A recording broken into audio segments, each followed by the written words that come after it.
Негизги ой жакшы болгон.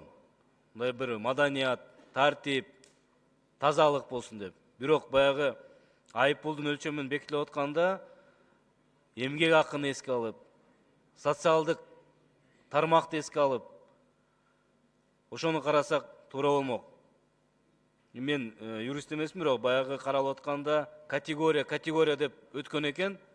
Кайсыл категорияда кандай штраф бар, кандай айыптар бар. Мындай ачык айкын ошол мезгилде маалымат болгон эмес да. Талкуулоо болуп атканда бир топ суроолор болгон. Даярбыз, бардыгы жакшынакай.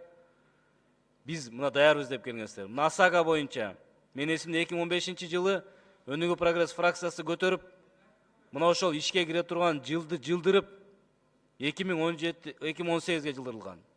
19. Азыр дагы мына толук кандуу даяр эмес. Эртең мул дагы жакшы эмес маселе болуп калышы мүмкүн.